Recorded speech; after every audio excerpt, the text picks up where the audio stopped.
तर एक महत्त्वाची आणि मोठी बातमी आपण पाहूया। छत्रपती संभाजीनगरमध्ये काँग्रेस विरोधात भारतीय जनता पक्ष आता आक्रमक झालेला आहे। तर काँग्रेसच्या कार्यालयाच्या बाहेर भारतीय जनता पक्षाच्या माध्यमातून आता आंदोलनाला सुरुवात करण्यात आलेली आहे। छत्रपती संभाजीनगरमध्ये काँग्रेस विरोधात भाजपने आक्रमक भूमिका घेत आता आंदोलन सुरू केलेलं आहे। काँग्रेस कार्यालयाच्या बाहेर आता भाजपचे आंदोलक एकवटलेले आहेत।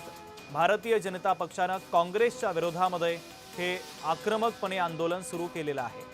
छत्रपती संभाजीनगरमधील अत्यंत महत्त्वाची आणि मोठी ब्रेकिंग न्यूज आपण पाहतोय। काँग्रेसच्या कार्यालयाच्या बाहेर भारतीय जनता पक्षाने आता आंदोलन सुरू केलंय। छत्रपती संभाजीनगरमध्ये काँग्रेस विरोधात भाजप आक्रमक झालेली आहे। काँग्रेस कार्यालयाच्या बाहेर भाजपच्या माध्यमातून हे आंदोलन केलं जात आहे। छत्रपती संभाजीनगरमध्ये काँग्रेस विरोधात भारतीय जनता पक्षाने आक्रमक भूमिका घेतलेली आहे। थेट जाऊया छत्रपती संभाजीनगरमध्ये विजय चिडे आमचे प्रतिनिधी त्या ठिकाणी उपस्थित आहेत। विजय, आपण पाहतोय भारतीय जनता पक्षाने आता काँग्रेसच्या विरोधामध्ये आक्रमक भूमिका घेतली आणि काँग्रेसच्या कार्यालयाच्या बाहेर भाजपचे कार्यकर्ते, नेते, पदाधिकारी एकवटलेले आहेत आणि काँग्रेस विरोधात आंदोलन केलं जात आहे। नेमके अपडेट काय आहे? नक्कीच शुभम, जर बघितलं छत्रपती संभाजीनगरमध्ये भाजप आक्रमक झाल्याचं आपल्याला पाहायला मिळत आहे। काँग्रेसच्या कार्यालयासमोर आता भाजपचे पदाधिकारी जे आहेत या ठिकाणी आक्रमक झाल्याचं आपल्याला पाहायला मिळत आहे। राहुल गांधी यांच्या विरोधात घोषणाबाजी जी आहेत त्या या ठिकाणी दिल्या जात असल्याचं आपल्याला पाहायला मिळतात। यामध्ये माजी आमदार संजय केनेकर, त्याचबरोबर शहर अध्यक्ष किशोर सुतळे हे देखील सहभागी असल्याचं आपल्याला पाहायला मिळत आहे। आणि राहुल गांधी यांनी काल नरेंद्र मोदी यांच्या घरावरती जे आंदोलन केलं होतं त्याचा निषेध आज हे आंदोलन जे आहे ते करण्यात आलेलं आहे। मात्र दुसरीकडे जर बघितलं तर काँग्रेस देखील या ठिकाणी आक्रमक असल्याचं आपल्याला पाहायला मिळत आहे। काही वेळापूर्वीच काँग्रेसने क्रांती चौक या ठिकाणी रस्ता रोको केला होता आणि त्यानंतर आता त्यांच्याच कार्यालयासमोर जर बघितलं तर काँग्रेस देखील या ठिकाणी भाजपच्या जे पदाधिकारी दुसऱ्या दिशेने आंदोलन करत आहेत त्यांच्या विरोधात या ठिकाणी आंदोलन करत असल्याचं पाहायला मिळत आहे। आणि राहुल गांधी यांचं समर्थन जे आहे ते या ठिकाणी दाखवत असल्याचं आपल्याला पाहायला मिळत आहे। त्यामुळे आता दोन्ही बाजूला जर बघितलं एका दुसऱ्या दिशेने भाजप आक्रमक आहे तर या ठिकाणी त्यांच्याच विरोधात जे आहे ते काँग्रेस या ठिकाणी आक्रमक झाल्याचं पाहायला मिळत आहे। दोन्ही पदाधिकारी जे आहेत ते समोरासमोर आले असल्याचं आपल्याला पाहायला मिळत आहे। माझ्यासोबत काही काँग्रेसचे पदाधिकारी देखील, काय सांगाल तुम्ही आंदोलन करतात, काय म्हणतात? बीजेपी पक्ष हा निर्लज्जांचा पक्ष आहे। या ठिकाणी विद्यार्थ्यांवर एवढा लाठीचार्ज करून सुद्धा त्या काँग्रेस पक्षाच्या कार्यालयावर आले, निर्लज्जपणाचा कळस गाठलेला आहे या लोकांनी। विद्यार्थी 21 मध्ये आणि हे त्यांच्या विरोधात उभे राहतात आणि यांचे मुलं नाही शिकत का? अरे आमचे मुलं शिकतात, आम्ही आमच्या काँग्रेसच्या या देशातले मुलं शिकतात, त्यांच्यासाठी आम्ही संघर्ष करतो। यांना लाज वाटायला पाहिजे। आम्ही यांच्यासाठी उभं असताना आमच्या विरोधात उभे करतात। अरे जनाच्या नेता मनाच्या भारतीय जनता पक्षाला इथल्या कार्यकर्त्याला लाज वाटायला पाहिजे। नक्की शुभम, जर बघितलं आपण या ठिकाणी जे आहे ते आक्रमक झालेचं आपल्याला पाहायला मिळत आहे। तर दुसऱ्या दिशेने जर बघितलं तर अवघ्या 50 फुटाचा अंतर आहे। या दोन्ही ठिकाणी जे आहे ते भाजप आणि काँग्रेस दोन्ही आक्रमक झालेले आहेत। पोलिसांचा देखील या ठिकाणी मोठा बंदोबस्त या ठिकाणी ठेवण्यात आला। आपण काही भाजपच्या पदाधिकाऱ्यांशी बोलण्याची प्रयत्न करत आपल्यासोबत माजी आमदार संजय केनेकर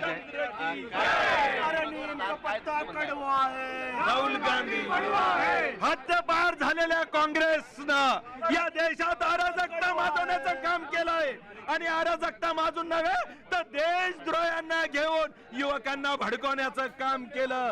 ही ब्याड काँग्रेस, हद्दपार झालेली काँग्रेस आता जिवंत होऊ शकत नाही। किती या देशातले देशद्रोही बरोबर घेऊन खऱ्या अर्थानं आंदोलन करते आणि त्याच्यामुळे या काँग्रेसला आता परत गाडण्याचं काम आता या देशातला नागरिक करणार आहे आणि त्याच्याच निषेधार्थ आम्ही उतरलो। या देशातला एकूण एक नागरिक जागृत करण्याचं काम भारतीय जनता पार्टी करेल आणि जी अराजकता या देशात माजवणारे आहे त्यांना गाडल्याशिवाय आम्ही राहणार नाही। त्याचाच निषेध करण्यासाठी आम्ही इथं उतरलो।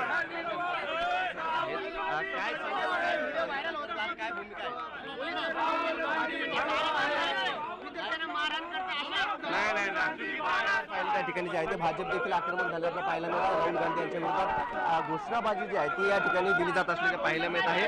शहराध्यक्ष किशोर सुतळे देखील काय आंदोलन करत आहात, काँग्रेसचे पदाधिकारी देखील समोर आपण पाहताय की गेले 3 दिवस विद्यार्थ्यांच्या भावनेला हात घालून नीटच्या विषयाचं आंदोलन भडकावण्याचं काम राष्ट्रविरोधी तत्व या दिल्लीमध्ये करत आहेत आणि याला साथ देणारे राष्ट्रद्रोही काँग्रेसचं याच्यामध्ये मोठं षडयंत्र आहे.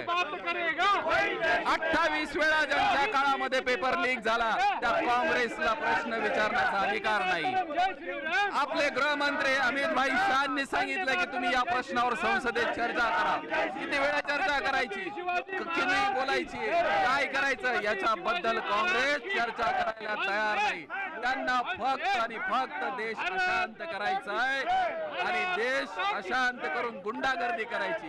या आंदोलनामध्ये अरुंधती रायचं काम काय, या आंदोलनामध्ये शेतकरी नेता टिकेतचं काम काय, हे सगळे देशद्रोही तुकडे तुकडे गँग याच्यामध्ये भाग घेऊन या युवकांना आणि भाडोत्री गुंडांना त्याच्यामध्ये टाकून दगडफेक करतायत, पाण्याच्या बाटल्या फेकतायत, एकट्या पोलिसाला धरून मारतायत.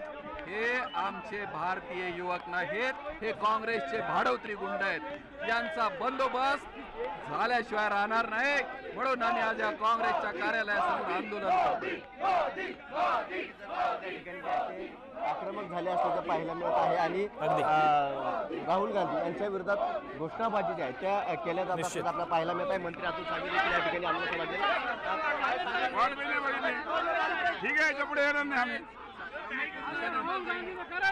सावे साहेब आंदोलनात सहभागी झाले.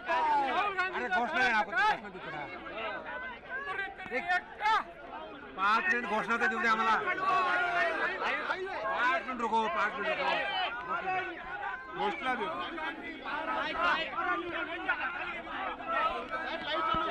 अगदी या ठिकाणी जर बघितलं विजय, अत्यंत महत्त्वाचे अपडेट या आंदोलनाच्या संदर्भातले तुम्ही पोहोचवलेले आहेत, तुर्तास धन्यवाद.